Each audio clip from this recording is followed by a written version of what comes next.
Good morning, with a very warm welcome to St Andrews. And what have I just read with Anastasia, Alison, Malcolm, Camilla, Nadia, Dimitri, Anna. Yay! And the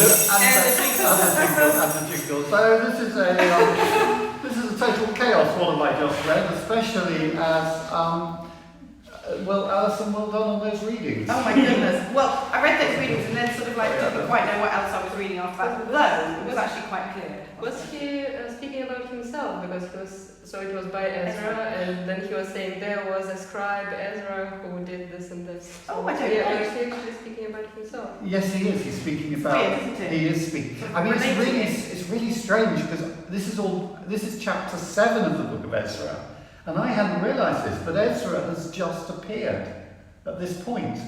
He's not been here in the first 6 chapters. He's been chronicling It's not what's been narrative. happening. Yes, the chronicling. There the hero has been somebody called Zerubbabel, which I love that name. The prophet Haggai. I'm desperate to say that name. I thank do, you. Zerubbabel. I like Artaxerxes. It's a great name. Artax- Double X. Yeah. Wow. But it really is quite a sort of telling thing. The people of Israel, they first of all came out from exile. And the first thing they did was they started to build the temple. They then had some hassle. They then were stopped. They then started rebuilding. The king said they could carry on.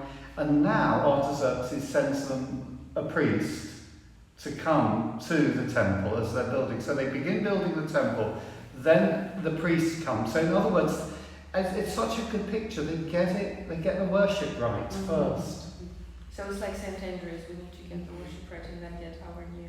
Get the worship right. Yes. Well, we put God first. We put prayer first. And things can build. I think there was also, I really like the sentence, whatever seems good to you and your colleagues to do with the rest of the silver and gold you may do, according to the will of your God. So it's like those inner, so you do whatever you want with the remaining riches, but according to the will of your God. So if you have those inner boundaries, so you can do and still feel free, but it doesn't hurt anyone. Yeah, that really came out to me when I was reading it. Yeah. And I thought, it's still within the will of God. If you do it within the will of God, then you're going to do it right.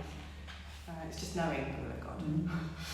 It's hard. Easy to say, but And To Ezra, they say, and you, Ezra, according to the God-given wisdom you possess, appoint magistrates and judges. So basically...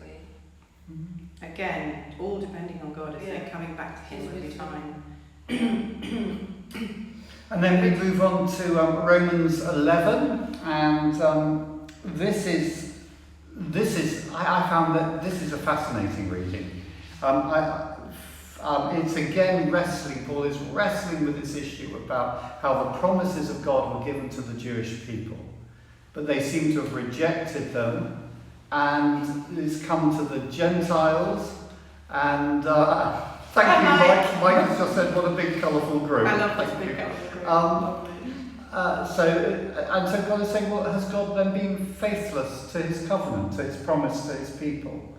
And he's trying to hold these two things together. And he says, no, because of their disobedience, the Gentiles have come in. But God's promise is still that He will take away sin. And I love, and this is not I don't love, but it's really profound. As regards the gospel, they, that is the Jewish people, are enemies of God for your sake. But as regards election, they are beloved for the sake of their ancestors. Oh, wow, yeah. And that is so rich because that almost means it's sort of in the sight of God. Some people can be enemies because He loves you and they're your enemies. But they're not His enemies because they're chosen as well and beloved as well. Sorry. No. I think this is just what we were speaking about so much in our Bible studies. So what you've been saying, that God chooses one person not instead of the other, but for the sake of the others. And here I think it's all about that as well. And in the end, Paul, I love this because at the end of this chapter, Paul just gives up. Trying to work out how is it that God is totally sovereign yet everybody has free will? How is it that God has chosen His people and yet the Gentiles are coming in and His people have rejected Him and yet everybody one day will come in and everybody will... And he just gives up and he ends up in praising God. Isn't it great that Bible in a way gives permission for people to question and to doubt and to search, because we do sometimes, we are sometimes in those places where, oh, I thought God wanted this, but now it's going on like that, or like this part here says that, and then what does that mean? And it's almost licensed. Yeah. Like it's okay. It's okay to not be able to understand because you're not capable maybe of understanding everything. And yes, like think on it, dwell on it, pray on it, and then accept that God is sovereign. Absolutely. If you can't get the answer, you just still kind of.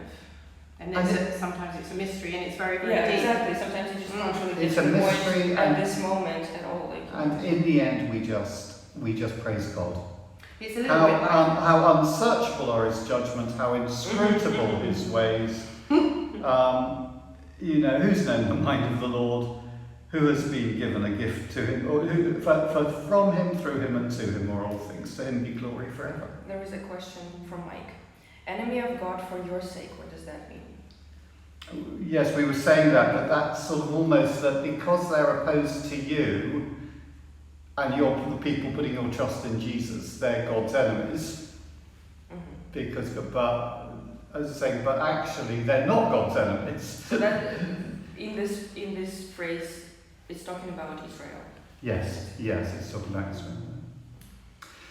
Lovely. Thank you for joining us. Thank you for being here. and That was fun, all of us together. try to get it all in. Bless you. Have a wonderful day, and see you tomorrow, God willing. Bye-bye. Bye. Bye-bye.